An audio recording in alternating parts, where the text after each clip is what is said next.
Olá pessoal, nessa nossa videoaula nós vamos mostrar para vocês um exemplo prático de modelagem utilizando a linguagem de notação ML e vamos fazer um exemplo prático, de uma clínica veterinária, Nós vamos fazer o diagrama de caso e uso, vamos fazer o diagrama de classes, vamos fazer o diagrama de sequência, vamos mostrar para vocês a geração do código, como é que ficou gerado o código, tá? Mas principalmente vamos começar mostrando para vocês que é necessário uma boa descrição de requisitos, Sem requisitos bem descritos, o sistema não será possível modelar, Então vejam só, olha a descrição de requisitos aí que nós fizemos, Cadastrar proprietário, cadastrar animal, cadastrar veterinário, cadastrar atendimento, cadastrar medicamento, aplicar medicamento, receitar medicamento, avaliar histórico do animal, Nós colocamos esses requisitos, são poucos requisitos, mas para ser possível, a gente modelar o sistema para vocês verem, Senão ficaria muito difícil, Muito complexo, Então, a descrição de requisitos é pequena, o sistema também será pequeno e dessa forma a gente vai conseguir mostrar para vocês como é que a gente faz uma modelagem completa desses principais diagramas, Lógico que vocês sabem que temos 13 diagramas da UML, Não seria possível fazermos uma representação de todos esses diagramas, Então nós vamos começar com os requisitos aqui e partindo dos requisitos nós iríamos para a descrição do diagrama de caso e uso, Vejam só esse diagrama de caso e uso, Temos aí o ator, cadastro animal, temos o ator veterinário, temos o ator proprietário, porque foram esses atores que nós identificamos como os elementos, os atores que vão dar entrada de dados, que vão receber dados do sistema, que vão, enfim, inserir dados no sistema para que o sistema funcione, Então vejam só, a recepção é um ator, Um ator pode ser um departamento, pode ser uma pessoa, pode ser um órgão qualquer, Tá certo? Desde que faça a entrada no sistema, pode ser um outro sistema, inclusive, Um sistema pode ser um ator que insere dados ou recebe dados de outro sistema, Vejam só. No diagrama, nós representamos o ator recepção, ele cadastra o animal, ele cadastra o veterinário, ele cadastra o proprietário, cadastra o atendimento, cadastra medicamento, E o ator veterinário, vocês vejam que ele herda, de recepção, esse símbolo aí, com esse triângulo, com essa linha, é o símbolo de herança, Então ele herda da recepção tudo que a recepção faz. A recepção faz essas entradas e o veterinário também pode fazer isso daí, Além de tudo, o veterinário faz coisas que só ele faz, Atende o animal, receita medicamento, aplica medicamento, Essas atividades, essas funcionalidades, só o veterinário faz, E para fazer cada uma dessas atividades, essas funcionalidades, ele precisa sempre avaliar o histórico do animal. Vocês estão vendo esse tracejado, essa seta tracejada, ela está fazendo uma inclusão nessas 3 funcionalidades de avalia histórico do animal, ou seja, essa rotina será sempre inclusa quando o veterinário atender o animal, quando o veterinário receitar medicamento, quando o veterinário aplicar medicamento, Inclusão significa que essa rotina será obrigatoriamente inclusa, Se nós fizéssemos uma extensão, a rotina não seria obrigatoriamente inclusa, na outra funcionalidade, no outro caso e uso, Mas como é inclusão, é obrigatoriamente incluso, ou seja, o veterinário só vai atender o animal depois que avaliar o histórico do animal. Mesma coisa para receitar medicamento, a mesma coisa para aplicar medicamento, Vocês vejam que o proprietário, ele simplesmente fornece dados, né, para o cadastro, né, dele e de animal, né. Vejam só, o diagrama de caso de uso, se vocês notarem, ele tem como caso de uso basicamente os mesmos requisitos, né? É a mesma descrição de requisitos que nós fizemos lá em requisitos, né? Basicamente não muda muito, né? Tá certo? Porque os requisitos têm que ser representados no diagrama de caso de uso, né? A gente pode até descrever um pouco menos, né? Porque no requisito a gente consegue descrever melhor, né? No caso de uso nós temos que simplificar, mas a descrição do que está no requisito vai estar no diagrama de caso de uso, né? E um conceito do diagrama de caso de uso é que ele representa a interação entre os atores, né? Recepção, veterinário, proprietário e o sistema, né? Entrada de dados no sistema, saída de dados do sistema, tá certo? E representa as funcionalidades do sistema, né? Para que o analista e até mesmo o usuário entenda como é que o sistema funciona, né? E uma imagem vale mais do que 1000 palavras, né? A gente consegue ver claramente o que é feito no sistema. Se nós escrevêssemos, ia ficar mais difícil, né? Vocês sabem que tem a realização de caso de uso, a descrição de caso de uso. Nós teríamos que pegar cada um desses casos de uso e fazer uma descrição pormenorizada desses casos de uso, né? Mas não vamos fazer isso, é óbvio, porque nós não teríamos tempo, né? Seria uma documentação, né, do caso de uso, né? Mas o importante é entender para que o caso de uso serve, né? Vocês vejam que aí, entre a recepção, entre o veterinário e o proprietário, existe uma comunicação com o caso de uso, né? E provavelmente uma comunicação de ida e volta. Cadastra, recebe a informação que cadastrou. Receita, recebe a informação que inseriu receita. E assim por diante, né? Tá certo? E de volta, a comunicação entre o ator e o caso de uso, né? E esses diagramas de caso de uso vai servir para que a gente identifique os objetos que a gente quer modelar no diagrama de classes. É no caso de uso que nós descobrimos que nós teremos que ter um objeto animal, um objeto veterinário, um objeto proprietário, um objeto atendimento, um objeto medicamento, um objeto animal. É neste caso de uso que a gente começa a obter as informações necessárias para o diagrama de classes, né? Que nós vamos ver daqui a pouquinho, né?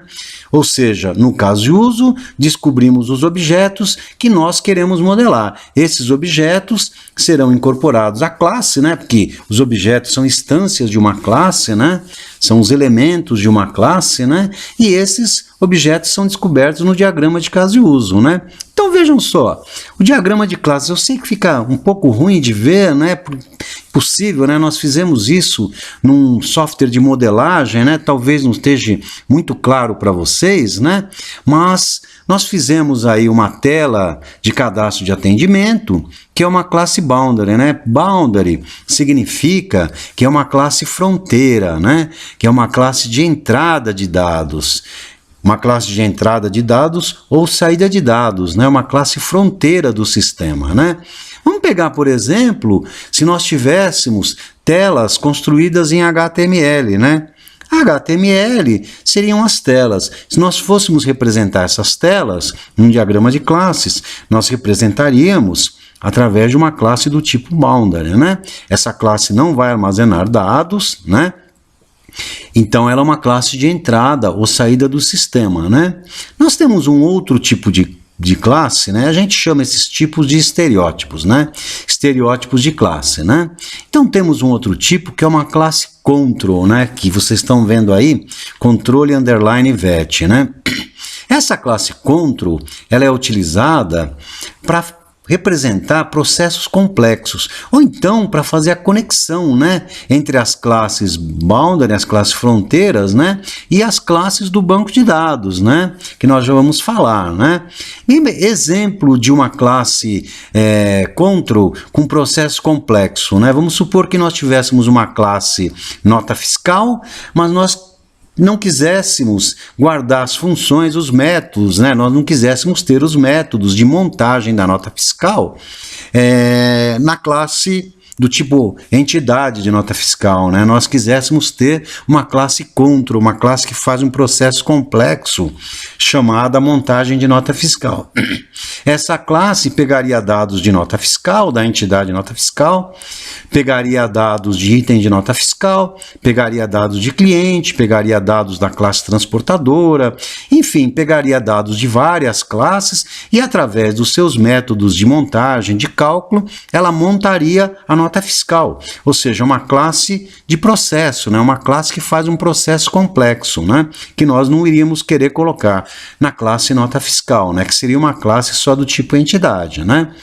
Então, além disso, uma classe control serve para fazer a conexão, por exemplo, né? Imaginem a conexão feita através de uma linguagem tipo PHP, ASP, né? Seria representada através de uma classe control, né? Ela que faria a conexão entre a classe boundary, né? A classe de entrada de dados, e as classes entidades, onde seriam armazenados os dados, né? Porque a classe do tipo entidade são as classes que armazenam de forma persistente os dados, né? Então nós temos aí como classe entidade, né? Proprietário, animal, medicamento, veterinário e também atendimento, né? Vocês vejam que nas classes do tipo entidade, nós temos os atributos, né? Tá certo? Enquanto que nas classes de tela e na classe de controle, nós temos somente as funções, né? Embora pudéssemos ter atributos também, né? Tá certo? Só que não armazenariam de maneira persistente os dados, não, né? Só serviria para enviar os dados, né? Para as classes do tipo entidade, né? Enquanto que as classes tipo entidade armazenam, como a gente já falou, os dados de forma persistente, né? Se vocês observarem, na tela de cadastro de atendimento, tem aí cadastro animal, cadastro proprietário, cadastro medicamento, cadastro atendimento, altera medicamento, altera proprietário, altera animal, altera atendimento, pesquisa proprietário, pesquisa animal, pesquisa atendimento, né? Tem todos os métodos, né? Que são as funções que manipulam os dados da classe para poder fazer inserção, alteração, eliminação, né? Exclusão, né? E pesquisa nas classes que não têm métodos próprios, né? E por que a maioria das classes ali não tem métodos próprios, né? Por exemplo, proprietário, né? Proprietário tem CPF. Vocês notam que o CPF, o nome, o telefone, eles estão com um símbolo de mais, né? Quando tem o símbolo de mais, significa em OML que esses atributos são públicos. Se os atributos são públicos, né, a gente diz que o nível de encapsulamento, né, é o conceito de encapsular, né, que vocês viram aí no material AVA, o nível de encapsulamento é público. O que significa que qualquer classe insere dados, altera dados, pesquisa dados, elimina dados nessa tabela, né? Ela não precisa ter os métodos próprios para poder prestar esse serviço para as outras classes, né? Vocês vejam que animal é a mesma coisa, né? Todos os dados são públicos, né? Matrícula, nome, raça, data de nascimento, né? Medicamento tem o ID do medicamento, o nome do medicamento, o prazo, né? A data de fabricação, né? Isso daí poderia servir depois para fazer um cálculo quando a vacina estiver vencida, quando o medicamento estiver vencido, né? Tá certo? Com o prazo de validade, com a data de fabricação, né? Nós poderíamos fazer esse cálculo, né? Com o prazo de validade de que foi aplicado, né? No animal, né? Tá certo? Vejam só, classe veterinário tem só os dados do veterinário, né? Mas todas elas têm apenas dados públicos, né? Não precisaria ter operações que inserissem dados, alterassem dados, pesquisassem dados e eliminassem os dados nessa classe, né? As outras classes podem ir diretamente e fazer tudo isso daí, né? Ocorre que na classe atendimento é diferente, né? Vejam só, na classe atendimento, que é o atendimento do animal, nós temos a data do atendimento e o histórico, né? Nessa classe atendimento, nós colocamos todos os métodos que são necessários para prestar serviços, para prestar informações, né? Fazer inserção, alteração, eliminação e pesquisa para as outras classes, né? Por quê? Porque os atributos data de atendimento e histórico estão com nível de encapsulamento privado, né? Privado, ou seja, veja, um sinal de menos, né? Na OML significa privado. Significa que esses dados não podem ser acessados por outras classes, né? É como se tivesse um porteiro, né? E para entrar nessa classe, para pegar os dados, para alterar, etc., nós tivéssemos que pedir para esse porteiro, e esse porteiro fazia o serviço para a gente e voltava ao ok, ou então pegava os dados e entregava os dados para a gente, né? Estão vendo? Então, quando em UML nós estabelecemos que os dados são privados, a gente utiliza o símbolo de menos, né? Quando é público, significa que qualquer classe pode ir lá e fazer o que quiser, né, com os dados, tá certo? Agora, tem um símbolo que nós não colocamos aí, que é aquele símbolo da cerquinha, que os dados são protegidos, né? Quando é usado aquele símbolo da cerquinha nos dados, significa que esses dados estão protegidos, mas a nível de pacote, né? Eles estão protegidos a nível de pacote, ou seja, classes do mesmo pacote podem acessar os dados sem pedir licença para o porteiro, né? Enquanto que, se for classes que são de outros pacotes, tem que pedir licença para o método lá, para o porteiro, né? Para acessar, né? Nós não pudemos mostrar para vocês o software aqui, porque ele ficava com letras muito pequenas, né? Não é possível configurar. Nós usamos o Astar, né? O antigo Jude, né? Ficava com letras muito pequenas, então não era possível mostrar para vocês como é que se fazia isso daí, né?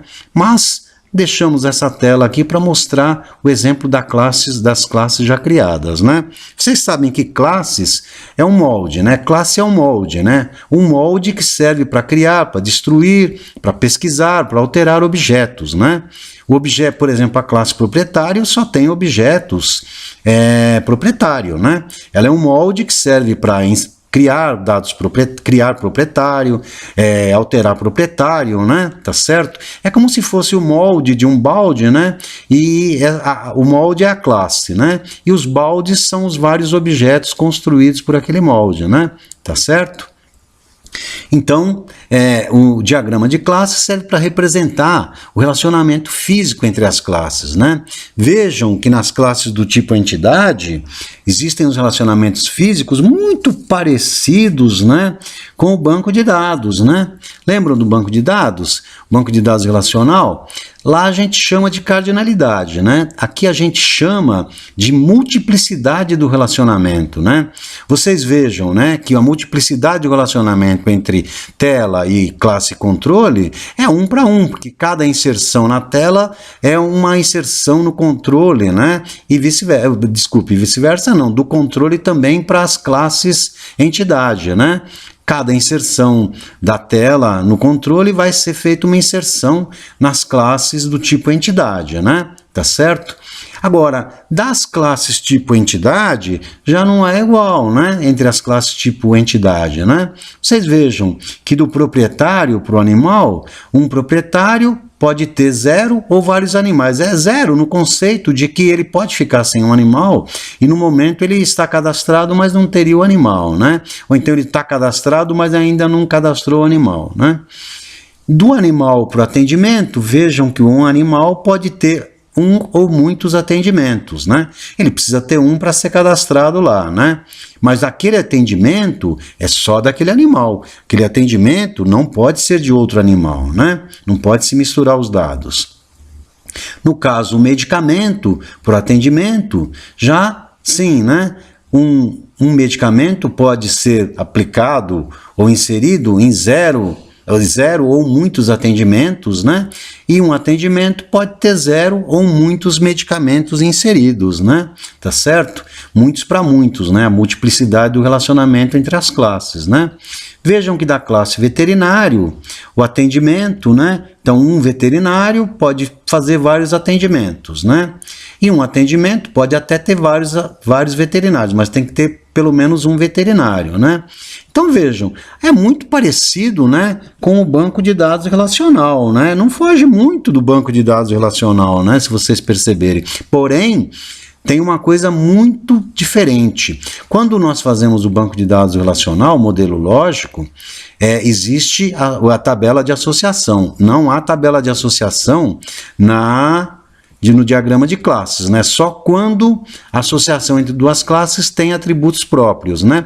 Vamos dar uma olhada no código gerado pelo Astar, né? Que eu peguei uma classe aqui, a classe atendimento, e gerei o código pelo Astar, né, em código Java, né?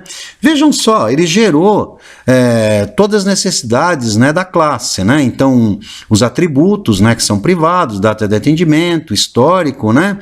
E criou todos os todos os métodos, né? Incluir atendimento, alterar atendimento, pesquisar atendimento, tá certo? Eliminar atendimento, tá certo? Então, nós podemos gerar, né? Tem muitos softwares aí que você cria as classes e você manda gerar e ele gera automaticamente, né? Como vocês podem ver. Só que o código dentro, né, dos métodos, né, tem que ser construído, né? Ele não adivinha qual que é o código que você vai construir lá, né? O que você vai capturar, o que você vai calcular, né? Que você vai somar, né? Que você vai imprimir, né? Esse código tem que ser construído normalmente, mas imaginem se vocês tiverem centenas de classes num sistema, numa modelagem, e ele gerar todo esse código, essa carcaça, né, para vocês, né? Já ajudaria muito, né? Muito mesmo, né? De não ter que construir tudo isso daí, né? Vocês viram que é muito interessante. Eu fiz a geração só dessa classe, só para dar o exemplo, principalmente porque ela tem dados privados, né? Tá certo? E tem os métodos também, né? As outras classes só tem os dados, né? Só mostraria os dados, não seriam muito interessantes, né? Mas todas elas foram geradas, né? Mas fica muito pequeno no próprio software, né? Não dá para ver, fica muito ruim a imagem. Então eu preferi só deixar na tela, né? Vejam só, nós vamos fazer agora os diagramas de sequência. Para que serve o diagrama de sequência, né? O diagrama de sequência, ele serve para representar a troca de mensagens numa determinada sequência e tempo entre os objetos e classes, né? Então vejam só, recepção insere dados de proprietário na tela de cadastro, que manda os dados através da tela da classe de controle, que insere os dados na tabela, melhor dizendo, na classe proprietário, na classe entidade. E tudo isso volta confirmando para a recepção que os dados foram inseridos. Viram? Temos aqui quando tem essa caixinha, significa que ativou, né, o ciclo de vida, né? E quando tem o pontilhado, significa que o ciclo de vida está desativado. Vejam que tem a numeração e tem a sequência, né, das informações seguindo entre as classes, né? Esse diagrama de sequência pode ser síncrono ou assíncrono, né? Síncrono, quando o método, a mensagem, ela vai de maneira síncrona, ou seja, a 2 tem que ser feita depois da 1, a 3 depois da 2, né? E assíncrona quando as mensagens puderem ser trocadas em qualquer sequência, né? Independente do tempo, né? Vejam que aí é síncrona, né? Ela tem que ser feita da maneira correta, né? Na sequência certa, né? Porque senão seria assíncrona, né? E vejam, aqui a gente consegue enxergar facilmente as mensagens, né, que a gente precisaria criar para trocar entre as classes, né? A gente consegue inclusive descobrir que métodos a gente precisa criar para disparar essas mensagens, né? Então, todo caso de uso, né, você deveria fazer o diagrama de sequência. Porém, às vezes pode pegar um conjunto de casos de uso, né, quando não for muito complexo, e fazer esse diagrama de sequência desse conjunto. Agora mostramos o diagrama de sequência de cadastrar animal, né?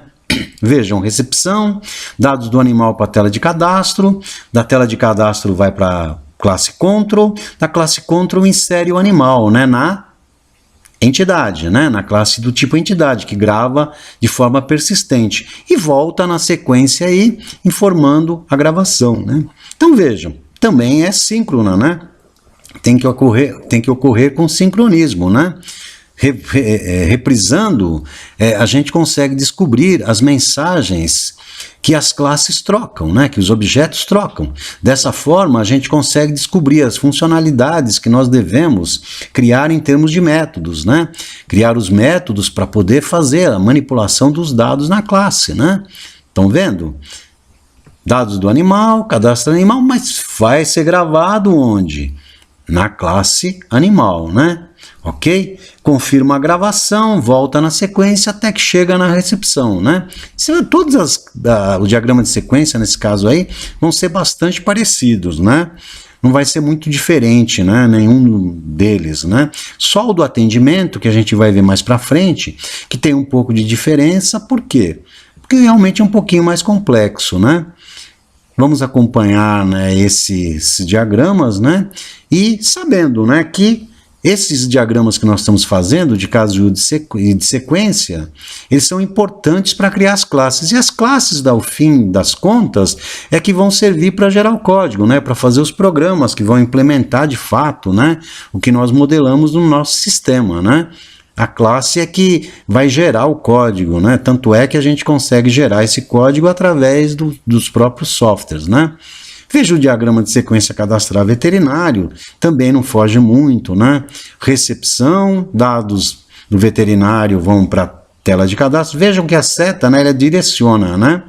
Ativa, né, a tela de cadastro, da tela de cadastro vai para o controle de veterinário, e do controle de veterinário insere em veterinário, né? Volta a confirmação, né, que foi inserida em veterinário, que volta para a classe controle, né, que volta para a tela de cadastro, que volta para a recepção, né? Vejam, praticamente igual, né? Se nós podíamos ter feito os 3 diagramas de sequência anteriores, só inserindo as classes veterinária, a classe animal e a classe proprietário, né? Nós poderíamos fazer esses 3 diagramas de sequência juntos, né? Eu preferi fazer separado para ficar mais claro para vocês, né? Para não ficar muito confuso, né? Para ficar maior também, né? Mas se for necessário, quando vocês quiserem, né? Vocês podem juntar vários casos de uso, né? Para fazer esse diagrama de sequência, né? O objetivo é descobrir, né, as mensagens que são trocadas entre as classes, em que sequência são feitas, né? Sequência e tempo, né, que são feitos. Nós poderíamos colocar, inclusive, os tempos embaixo aí, né? Por exemplo, dados de proprietário tem que ir 1 segundo para a tela de cadastro, que teria que ir 1 segundo para controle de veterinário, que teria que ir 1 segundo para veterinário, né? Nós estabeleceríamos o tempo, né? Tem um outro diagrama que chama diagrama de colaboração, que é muito parecido com o diagrama de sequência, mas ele não mostra nem a sequência nem o tempo, né? Ele mostra só a colaboração entre as classes, né? Entre os objetos, né? Mas não mostra essa sequência que nós estamos vendo aí, né? Nem essa numeração, né? Numeração, eu acho que ele mostra. Não, ele mostra a numeração, desculpem. Mas a sequência em termos não mostra, né? Então eu prefiro o diagrama de sequência porque dá uma visibilidade melhor, né? Dá uma visão melhor, né? do que eu quero ver, né? Vejam só o diagrama de sequência de atendimento, né? De cadastrar atendimento, né? Então, veterinário, dado de atendimento para recepção, que ativa a tela de cadastro, né? Da tela de cadastro vai para o controle de veterinário, que insere atendimento, né? O que é inserido em atendimento? Tudo, né? Os dados do atendimento, né? O histórico, a data do atendimento, né? Tudo isso daí é inserido na classe entidade atendimento, né? Vocês viram? E volta, né? Volta a confirmação disso daí, né? Só está faltando aqui, houve um pequeno erro, né? Mas vocês imaginem que tinha que ter acontecido isso, da recepção tem que voltar aqui para o veterinário também, né? Tem uma setinha voltando para o veterinário também, né? Tá certo? Mas vejam só, nós não temos só esses casos de uso, né, para fazer o diagrama de sequência. Nós teríamos que fazer o diagrama de sequência de todos os casos de uso, né? Tá certo? É óbvio que tem casos de uso que não é necessário, né? Mas vejam, se o diagrama de sequência nos ajuda a descobrir as mensagens e descobrindo as mensagens trocadas entre as classes, a gente consegue descobrir, inclusive, muitos métodos que nós temos que ter na classe, isso aí é extremamente útil, né? Tá certo, pessoal? O que nós queríamos mostrar para vocês era isso, né? Mostrar desde o requisito, né? Um diagrama de caso de uso, um diagrama de classes, os diagramas de sequência, né? Para dar uma ideia para vocês de um pequeno desenvolvimento, só que pequeno, mas completo, né, pessoal? Eu espero que vocês tenham gostado, né, desse vídeo, né? Nós poderíamos fazer vários outros, né? Inclusive mostrando mais o código, né, gerado, tá certo? Mas tem que ficar para uma outra vez, né? Tá certo, pessoal? Porque seria impossível, né, fazer tudo que a gente tem que fazer da UML aqui. Muito obrigado.